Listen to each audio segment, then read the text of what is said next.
এই কেন্দ্রেও polling agent ঢুকতে দেওয়া হয় নাই, বলা হয়েছে ঢাকার বাইরের হলে ঢুকতে দেওয়া হবে না, বাট এরকম কোনো নিয়ম নাই।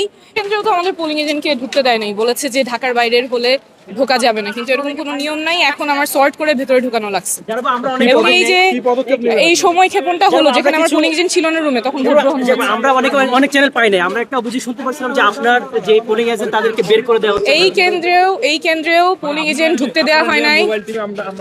আমি জাস্ট এক মিনিটে বলে ফেলি। হ্যাঁ, এই কেন্দ্রেও এখনই আমরা প্রিজাইডিং অফিসারের কথা বলেছি, কারণ আমাদের একজন পোলিং এজেন্ট ঢুকতে দেওয়া হয় নাই, বলা হয়েছে ঢাকার বাইরের হলে ঢুকতে দেওয়া হবে না, বাট এরকম কোনো নিয়ম নাই।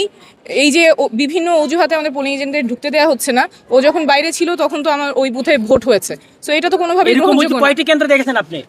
পোলিং এজেন্ট ঢুকতে দেওয়া হয় নাই, এইখানেও পোলিং এজেন্ট ঢুকতে দেওয়া হয় নাই। অজুহাত ছিল যে ঢাকার বাইরে, এজন্য পোলিং এজেন্ট নেওয়া যাবে না। কিন্তু পরে যখন জিজ্ঞেস কোথায়, এটা আপনারা জানতেন কোথায়, বলতে না ট্রেনিং এরকম বলা হয় না। উনি আজকে জিজ্ঞেস করে তারপরে কোথাও থেকে জানছেন যে দেওয়া যাবে না।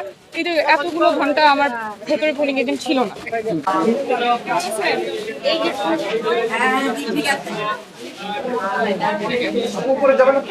হ্যাঁ, কিন্তু আপনারা গেলে আবার একটু সাইড দিয়ে আগে যেতে দেয়।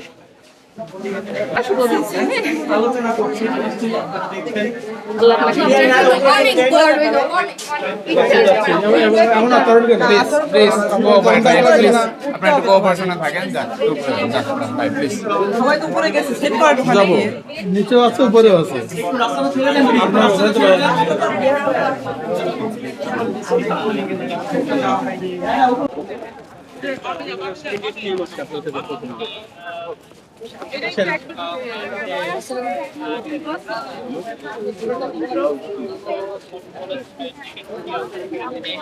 পরিদর্শনে এসেছেন এবং যেটি আপনারা লক্ষ্য করছেন তিনি